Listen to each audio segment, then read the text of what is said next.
Hello. Autobiography of ए योगी की कहानी को आगे बढ़ाते हैं और उनके दूसरे पार्ट में हम देखते हैं जहां वो अपनी यात्राओं का वर्णन करते हैं। और यहाँ उन्होंने बताया लाहिड़ी महाशय के एक शिष्य स्वामी प्रणवानंद के बारे में, जिन्हें वे दो शरीर वाले संत कहते हैं। बचपन से ही वो बहुत घुमक्कड़ रहा करते थे। उन्हें तरह तरह की जगह पर जाना और तीर्थ पे जाना बहुत पसंद था। और वो कहते हैं कि हमेशा से मेरे माता पिता इसके फेवर में रहे थे, उन्होंने कभी हमें मना नहीं किया था। और इसी खोज में 12 वर्ष की उम्र में वो बनारस के लिए निकल पड़े। बनारस जाने से पहले उनके पिता ने उन्हें एक काम दिया। उन्हें कहा गया कि आपको स्वामी प्रणवानंद से मिलना है, जो मेरे गुरु के ही शिष्य हैं और उन्होंने अति उन्नत आध्यात्मिक अवस्था प्राप्त कर ली है। वो उन्हें एक पत्र देना और वो आपको मेरे मित्र केदारनाथ से मिलवाएंगे। जब योगानंद 12 वर्ष की उम्र में बनारस स्वामी प्रणवानंद से मिले, उनके कमरे में प्रवेश करते ही बिना उनके बताए वो जान गए कि वो क्यों आए हैं। और उन्होंने कहा, बाबा आनंद, तुम भगवती के पुत्र हो, निश्चय ही केदारनाथ को तुम्हारे लिए मैं ढूंढ निकालूंगा। और ऐसा कहकर वो आंखें बंद करके बैठ गए और छोटे योगानंद बस उन्हें देखते रहे। और उन्होंने कहा कि आधे घंटे में केदारनाथ यहाँ होंगे। और वो बाल मन से बस उनकी तरफ देखते रहे कि ऐसे कैसे। उन्होंने किसी से बात नहीं की, उन्होंने किसी से नहीं कहा फिर केदारनाथ यहाँ कैसे होंगे। और पूरे आधे घंटे बाद ही केदारनाथ सीढ़ियों पर आ गए थे। जब छोटे योगानंद ने केदारनाथ जी से पूछा कि आप यहाँ कैसे, उन्होंने कहा कि मैं गंगा घाट पे स्नान कर रहा था और स्वामी जी मेरे पास आए। उन्होंने मुझे कहा कि तुम मुझसे मिलने के लिए आए हो। और वो मेरे साथ साथ ही थे, लेकिन वो मुझसे तेज़ निकल गए और मैं पीछे रह गया, इसीलिए मुझे वक्त लगा। ये सुनकर योगानंद बहुत आश्चर्य में पड़ गए कि ये तो एक पल को मुझसे अलग नहीं हुए, ये बिल्कुल मेरे सामने थे, तो ये दो जगह कैसे हो सकते हैं। और उन्होंने यही आश्चर्य केदारनाथ को बताया कि ये एक पल के लिए भी मेरी आँखों से ओझल नहीं हुए हैं। इस तरह की घटना उनके लिए बहुत असमंजस भरी थी कि कोई एक इंसान दो जगह कैसे हो सकता है। और फिर स्वामी जी बोले, तुम ये सब देखकर इतने अचंभित क्यों हो? भौतिक जगत की सूक्ष्म एकता सच्चे योगियों से छिपी नहीं रहती। मैं सुदूर कलकत्ता में अपने शिष्यों को देख भी सकता हूँ। इसी प्रकार वे भी स्थूल जगत की प्रत्येक बाधा को अपनी इच्छानुसार पार कर सकते हैं। स्वामी जी ये बात उनके बालक हृदय में बस आध्यात्मिक जीवन के प्रति रुचि बढ़ाने के लिए बता रहे थे। उस उद्देश्य से वे दूर सुनने और देखने को योग बल के प्रयोग से कैसे अपनी इच्छा पूर्ण की जाती है योगानंद को बता रहे थे। लेकिन न जाने क्यों वो कहते हैं कि मेरे अंदर उत्साह की जगह एक विस्मय युक्त भय का अनुभव हुआ और मुझे उन्हें गुरु मानने में रुचि नहीं लगी। मुझे लगा मेरे गुरु कोई और हैं। स्वामी प्रणवानंद ने उन्हें अपने गुरु के बारे में बताना शुरू किया। उन्होंने कहा, जितने योगियों को मैं जानता हूँ उन सब में लाहिड़ी महाशय सबसे महान योगी थे। वे साक्षात ईश्वर थे। योगानंद सोचने लगे कि यदि एक शिष्य अपनी इच्छा से अपनी जैसा एक शरीर बना सकता है तो उसके गुरु के लिए कौन सा चमत्कार करना असंभव होगा। वैराग्य उनकी उम्र के साथ लगातार बढ़ रहा था और बढ़ता ही जा रहा था। उनके भाई अनंत उन्हें उस अध्यात्म से दूर करना चाहते थे और वो चाहते थे कि वो सांसारिक जीवन जिए, लेकिन उनकी किस्मत को कुछ और ही मंजूर था। जब वो हाई स्कूल में थे तब उनके दोस्त अमर वो भी चाहते थे कि हम दोनों मिलकर हिमालय जाएं और वहाँ जाकर अपने गुरु को ढूंढें। और इसीलिए चुपके से एक दिन स्कूल के बहाने एक घोड़ा गाड़ी तैयार हुई और वो स्टेशन की ओर निकल पड़े। और इस बार प्लान कुछ ऐसा बनाया गया कि कुछ यूरोपियन कपड़े लिए जाएं ताकि उनके भाई चाहकर भी उन्हें ढूंढ ना पाए। तो घर छोड़ने वाले ये 3 लोग थे, अमर, जतिंदा और खुद मुकुंद। स्टेशन से टिकट लेकर हरिद्वार जाने वाली ट्रेन में बैठ गए और वो कहते हैं कि ट्रेन में बैठा बैठा मैं कल्पना कर रहा था और कह रहा था, ज़रा सोचो, अब हमारे गुरु हमें दीक्षा देंगे और हम समाधि का अनुभव करेंगे। हमारे शरीर में ऐसी चुंबकीय शक्ति जागृत होगी कि हिमालय वन पशु हमारे पास पालतू जानवरों की तरह आएंगे। बाघ एक पालतू बिल्ली की तरह खुद को हमारे साथ सहलाए जाने को आतुर होगा। और इन्हीं ख्यालों के साथ ट्रेन आगे बढ़ती जा रही थी। आगे ट्रेन बर्दवान स्टेशन पर रुकी और वहाँ जतिंदा टिकट लेने के लिए गए और उसके बाद वो वापस ही नहीं आए। इस घटना से उन दोनों में डर बैठ गया कि कुछ तो गलत है, हमें लौट जाना चाहिए। लेकिन उसी समय अमर ने कहा कि क्या ईश्वर के लिए तुम्हारा प्रेम बस इतना ही है? क्या तुम अपने धोखेबाज साथी के रूप में थोड़ी सी प्रतीक्षा भी नहीं सह सकते? वो जानते थे कि उनके भाई ने, अगर उन्हें पता लग गया है कि वो हिमालय के लिए निकल गए हैं, तो रेलवे स्टेशन पर रेलवे ऑफिसर्स को या कर्मचारियों को उन्हें पकड़ने के आदेश दे दिए होंगे। और जब कुछ रेलवे के कर्मचारी उन्हें ढूंढते हुए उनके पास आए तो किसी तरह कहानी बनाकर उन्होंने उन्हें चकमा दे दिया। लेकिन उनके हाथ में एक टेलीग्राम था जिसमें लिखा था कि 3 बंगाली लड़के अंग्रेज़ों की वेशभूषा में घर से मुगलसराय होते हुए हरिद्वार के लिए भाग रहे हैं। कृपा करके उन्हें मेरे पहुंचने तक रोक कर रखें। आपकी सेवाओं के लिए आपको इनाम दिया जाएगा। लेकिन किसी भी तरह दोनों उन्हें चकमा देने में सफल हुए और अगली ट्रेन पकड़ी। लेकिन उन्हें लगा कि अगर हम हरिद्वार जाएंगे तो पकड़े जाने की संभावना ज़्यादा है, इसीलिए इस बार ऋषिकेश की टिकट ली। लेकिन जैसे ही दोनों ट्रेन में चढ़ने लगे, उन्हें एक पुलिस ऑफिसर ने पकड़ लिया और उसने यही कहा कि मैं अपनी ड्यूटी कर रहा हूँ। जब तक आपके बड़े भाई नहीं आ जाते, हमें आपको रोक के रखने के आदेश है। उनसे पूछताछ में पता लगा कि वो दोनों हिमालय की ओर जा रहे हैं। अफसर ने उनकी कहानी सुनकर उन्हें अपनी एक अजीबोगरीब सी कहानी सुनाई। बोले कि मैं देख पा रहा हूँ कि तुम दोनों संतों के पीछे पागल हो, लेकिन जिस ईश्वर के महान व्यक्ति से मैं कल मिला, उससे अधिक महान व्यक्ति तो कोई हो ही नहीं सकता। मैं और मेरे सहयोगी अफसर उन्हें 5 दिन पहले मिले। हम गंगा में एक खूनी की खोज में के सिलसिले में गंगा के किनारे गश्त लगा रहे थे। हमारे पास निर्देश थे कि मिलने पर उसे जिंदा या मुर्दा बंदी बनाया जाए। उनके अनुसार वह तीर्थयात्रियों को लूटने के लिए साधु का शदम वेश धारण कर लेता है। दिन बीतने में थोड़ा समय था और जब हमने ऐसी आकृति देखी तो उस अपराधी के वर्णन से मिलती जुलती थी।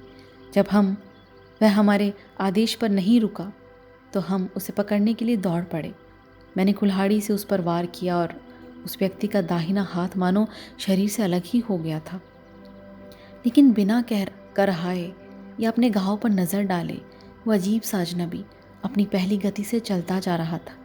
जब हम कूद कर उसके सामने खड़े हुए, वह धीरे से बोला, मैं खूनी नहीं हूँ जिसे तुम खोज रहे हो।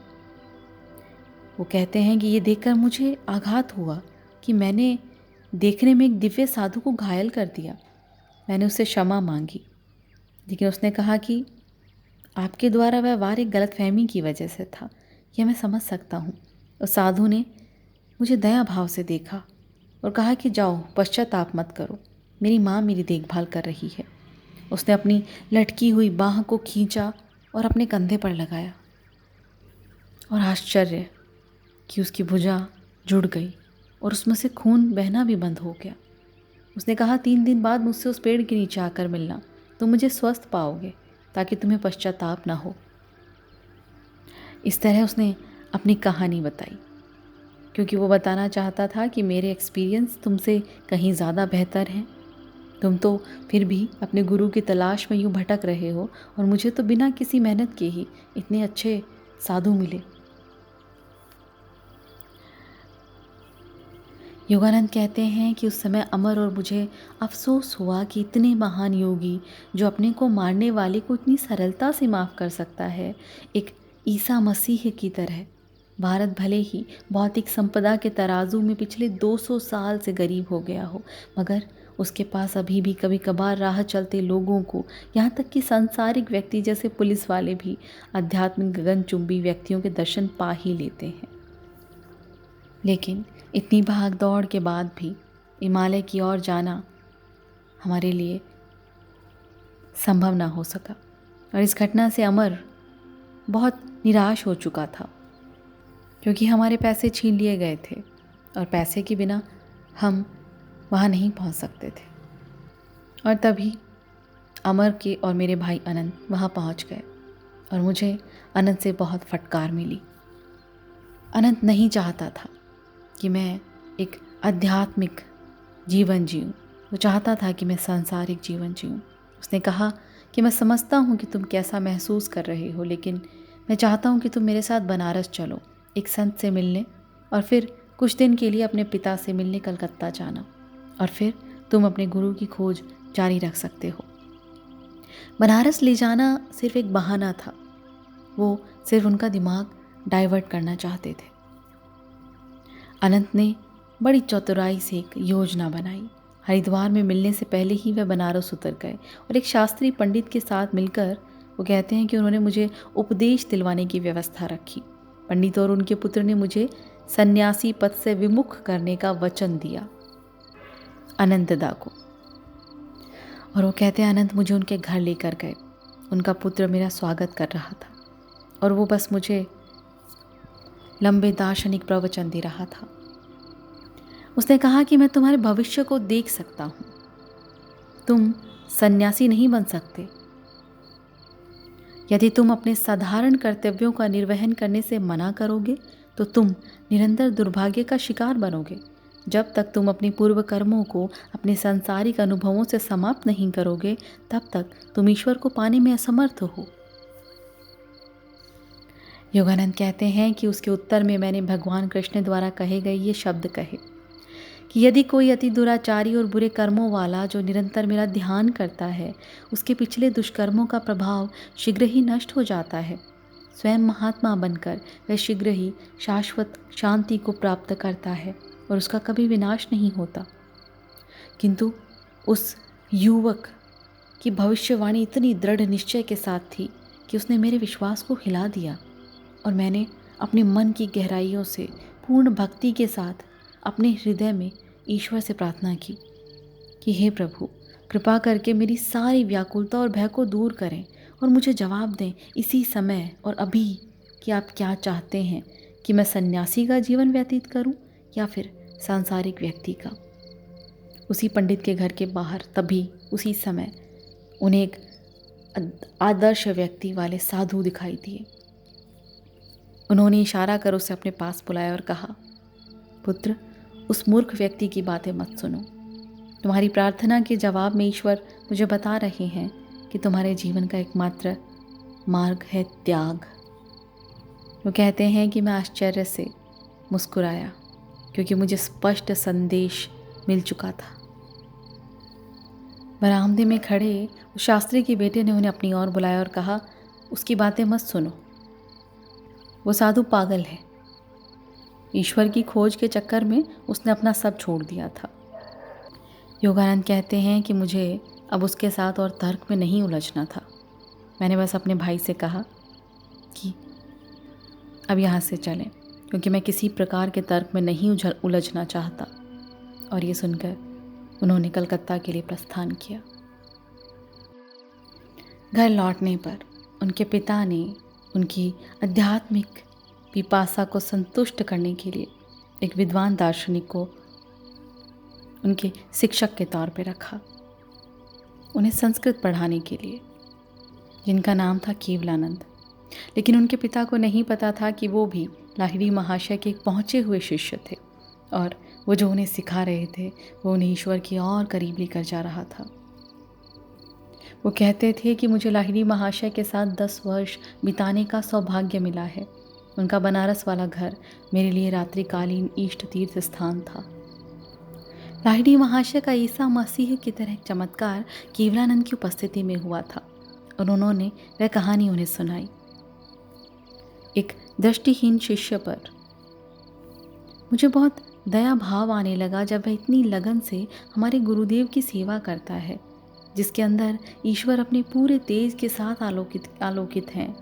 तब क्या उसकी आंखों में कुछ भी रोशनी नहीं होनी चाहिए? वो कहते हैं कि मैं उससे मिलना चाहता था। उसका नाम रामू था, लेकिन वो घंटों गुरुदेव के पास बैठा पंखा चलता रहता। एक दिन मैं उसके पास गया और मैंने कहा, रामू तुम कब से अंधे हो? उसने कहा, सर जन्म से। मेरी आंखों को कभी सूर्य को देखने का सौभाग्य नहीं मिला।